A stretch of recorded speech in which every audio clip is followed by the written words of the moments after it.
Welcome to today's deep dive. We're going beyond just the headlines, and trying to uncover the forces shaping our world. Yeah, think of it like a toolkit for navigating the future. Exactly. And our guide for this journey is a conversation between entrepreneur Patrick Bet-David and author Tom Bilyeu. They cover a lot of ground in this conversation. They really do. Everything from the wild ride of American politics to the rise of new global powers. They even offer some strategies for thriving in these uncertain times. It's a roadmap for anyone who wants to, understand the big picture and make smarter decisions in their own lives. Absolutely. Okay, let's unpack this. Bet-David kicks things off by talking about this constant back and forth in American politics. Right. He points out how it swings between Republicans and Democrats practically every 8 years. Yeah, it's fascinating, isn't it? Yeah. The cyclical nature, it prevents any single ideology from dominating for too long, Right. but it also makes long-term planning a real challenge. It's like trying to build a house on shifting sand. So how can anyone, whether they're running a business or just planning for their own future, how can they navigate this constant political uncertainty? Well, Bet-David suggests embracing adaptability. Don't get locked into rigid long-term strategies. Right. Instead, be prepared to adjust your course as the political winds shift. That's really good advice. He also hints at diversification, spreading your bets across different sectors to hedge against policy changes. It makes a lot of sense. It's about having, like, a plan B. Exactly. Or even a plan C. Right, exactly. Now, shifting gears geographically, Bet-David is incredibly bullish on India's potential. Yes. He sees India becoming a major force in the global economy. And a tech powerhouse. Yeah. I'm curious about what's driving his optimism. What makes India stand out in his view? Well, he highlights several factors. First, India has a young and rapidly growing workforce, which gives them a demographic advantage. Second, they have a strong foundation in engineering and technology. And third, their strategic positioning in relation to China is increasingly important. He even mentions that iPhones are now being manufactured in India. That's a pretty clear sign that things are shifting. Absolutely.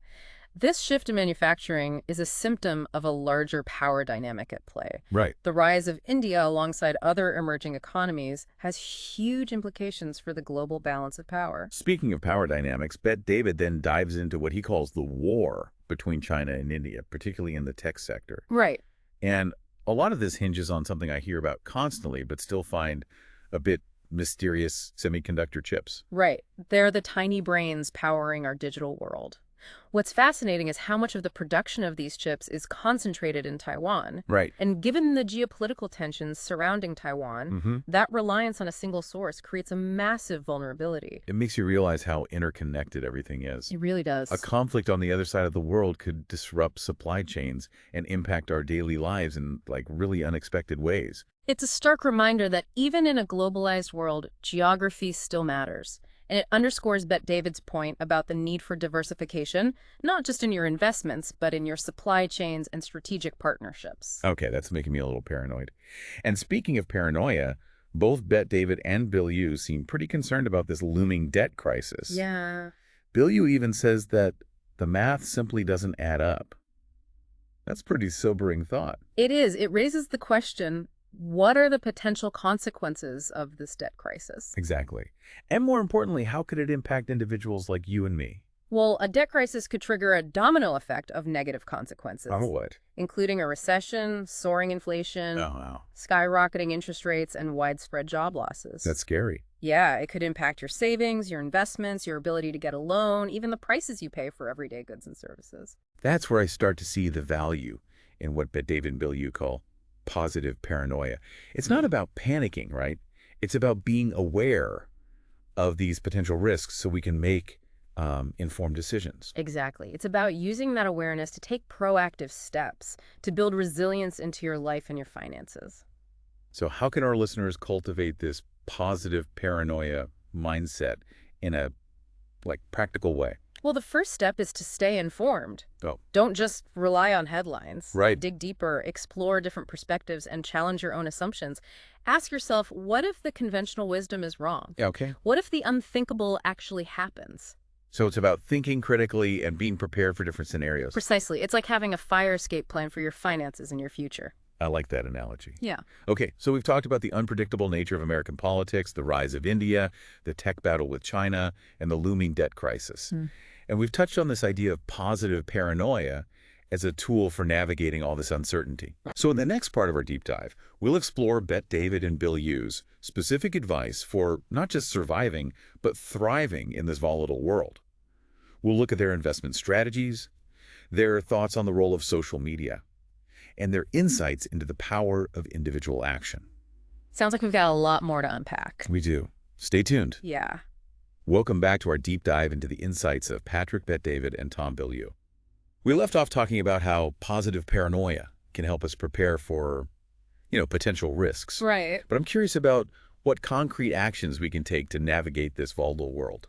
Well, one area Bet David emphasizes is financial preparedness. Okay. He's a big advocate for having a substantial portion of your assets in cash. That seems kind of counterintuitive. Yeah. Isn't cash just sitting there losing value to inflation? Right. Wouldn't you be better off investing in assets that have the potential to grow? That's the conventional wisdom. Yeah. But Bet David argues that cash is king in times of uncertainty. Okay. It gives you flexibility, optionality. If the market takes a downturn, you're in a position to buy assets at a discount. I see. And as we discussed earlier, he believes those downturns present unique opportunities for those with the resources to capitalize on them. So it's about having, dry powder ready to deploy when everyone else is panicking. Exactly. He also suggests diversifying with index funds, Right. which offer a way to participate in the market without the risk of picking individual stocks. That makes sense, especially for those of us who aren't, seasoned investors. It's about balancing risk and reward. Okay. Now, beyond finances, Bet David also dives into the role of social media in shaping our world. He acknowledges the dangers of censorship, Right. but he also sees social media as a powerful tool for accountability. That seems like a contradiction. Right. How can a platform that's often accused of silencing dissenting voices also be a force for holding power accountable? It's about the balance of power. Bet David argues that social media can expose wrongdoing and force those in power to address issues they might otherwise ignore. He points to the COVID-19 pandemic as an example. Interesting. He suggests that social media, despite its flaws, played a role in amplifying dissenting voices and challenging the official narrative surrounding the pandemic. It's interesting how a crisis like the pandemic, which could have easily led to more centralized control, actually became a catalyst for questioning authority and demanding transparency. Right. Bet David even argues that this shift in power dynamics, fueled in part by social media, led to some high-profile figures changing their stances on issues like lockdowns and vaccine mandates. Really? He cites examples like Joe Rogan and Elon Musk, Oh, wow. who were initially aligned with the mainstream narrative, but later became more critical of certain policies. So in a way, social media is kind of democratizing the flow of information and empowering individuals to challenge the status quo. It's a double-edged sword, of course. Yeah. There's the potential for misinformation and manipulation, But- which is why Bet David stresses the importance of critical thinking and media literacy. Right. But he also believes that the benefits of increased transparency and accountability outweigh the risks. It makes you wonder how we can harness the power of social media for good while mitigating its potential downsides. Yeah. Now, shifting gears again, Bet David makes this thought-provoking point about the nature of capitalism itself. He seems to suggest that capitalism, despite its flaws, actually serves as a safeguard against truly disastrous decisions. His argument is that in a capitalist system, individuals and corporations are motivated by self-interest. Right? They want to protect their capital and maximize their profits, Right. this inherent drive for self-preservation. Okay. He believes acts as a check against actions that would jeopardize their financial well-being. But isn't that a very cynical view of human nature? Well, What about altruism and the desire to make the world a better place? Bet David doesn't deny the existence of those motivations, but he argues that in the grand scheme of things, self-interest is a more powerful and consistent driver of behavior. Okay. He uses a fascinating analogy to illustrate his point. He talks about his experience recruiting salespeople Oh, interesting. and noticing a pattern.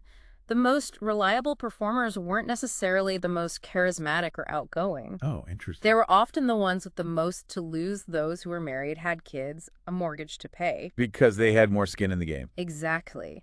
Their personal responsibilities made them more risk-averse, Right. more focused on long-term stability and less likely to make reckless decisions that could jeopardize their livelihoods. Right. But David suggests that this same logic applies to those at the top of the capitalist pyramid. I see. The more wealth and influence they have, the more they have to lose from decisions that could destabilize the system. So he's not arguing that billionaires are inherently virtuous. He's saying that their self-interest aligns with the overall stability of the system. Okay. He uses examples like Jamie Dimon, the CEO of JP Morgan Chase, Right. and other titans of industry, arguing that they're not going to make decisions that would tank the economy because it would hurt their own bottom line.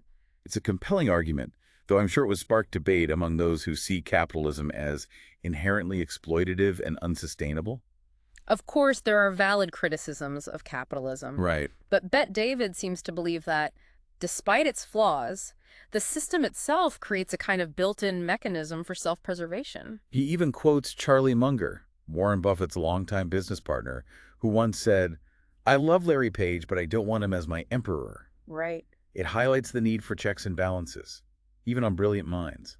It's a reminder that power, whether concentrated in the hands of a government, a corporation, or an individual, needs to be constrained to prevent abuses.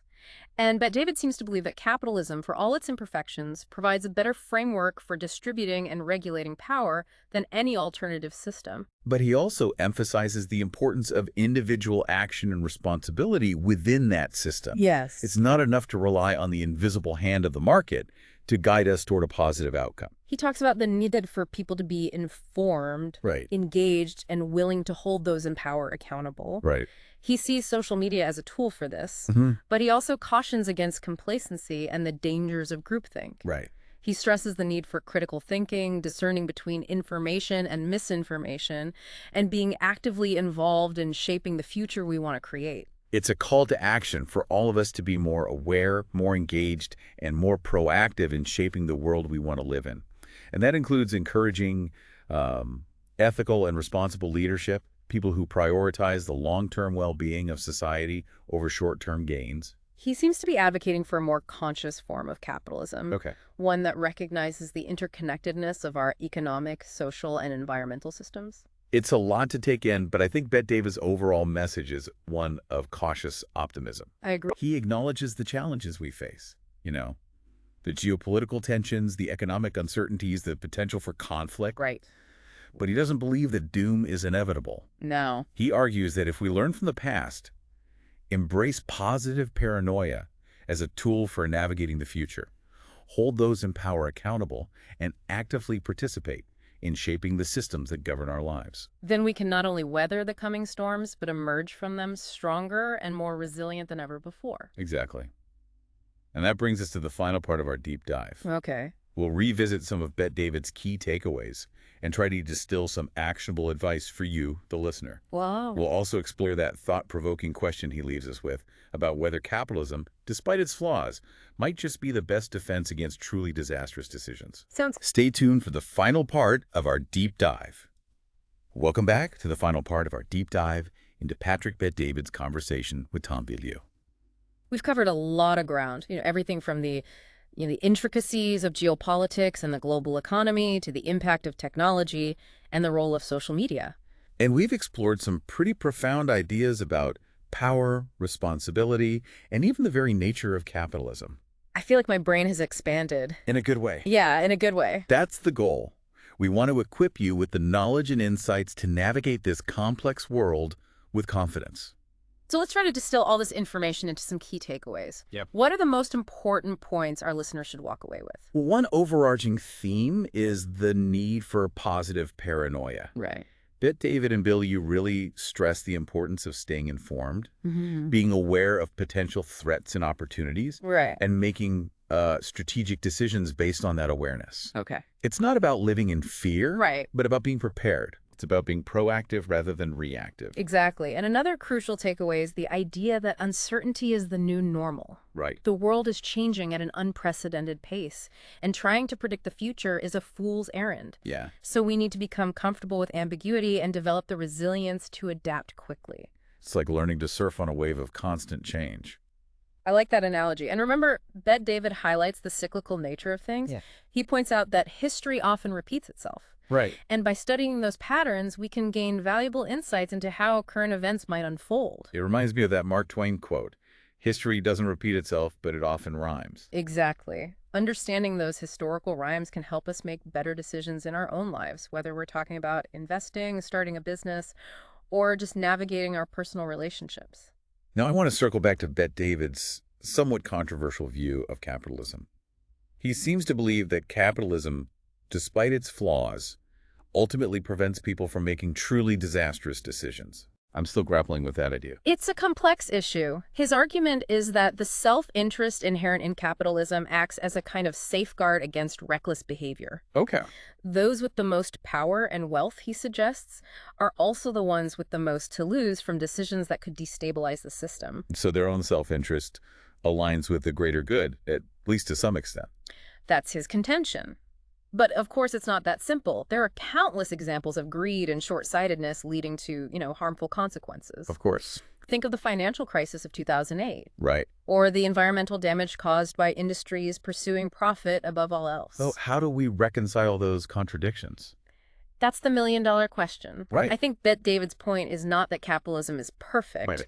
but that it's the best system we have for balancing individual freedom and collective well-being. Okay. And he emphasizes the importance of individual responsibility within that system. We can't just passively accept the status quo. Yeah. We need to be informed, engaged, and willing to hold those in power accountable. And that brings us back to the role of social media. Bet David sees it as a tool for transparency and accountability, but he also acknowledges the dangers of censorship and the need for critical thinking. It's a powerful tool, but it requires careful and responsible use. Right. We need to be discerning consumers of information, challenging our own biases, and engaging in constructive dialogue. So ultimately, Bet David's message is one of empowerment. Yeah. He's saying that while the world is facing some serious challenges, we're not powerless. We can take steps to protect ourselves, to adapt to change, and to shape the future we want to create. And that future depends on us being informed, engaged, and willing to ask, tough questions. That's the true legacy of this deep dive. It's a call to action for all of us to become more conscious, more responsible, and more proactive in shaping our own destinies. And on that note, we've reached the end of our deep dive. I hope you found this exploration as insightful and thought-provoking as I have. Remember, the world is full of complexity and uncertainty. It is. But armed with knowledge, critical thinking, and a healthy dose of positive paranoia, you can navigate those complexities and emerge stronger on the other side. Keep asking questions, keep learning, and keep exploring. Until next time.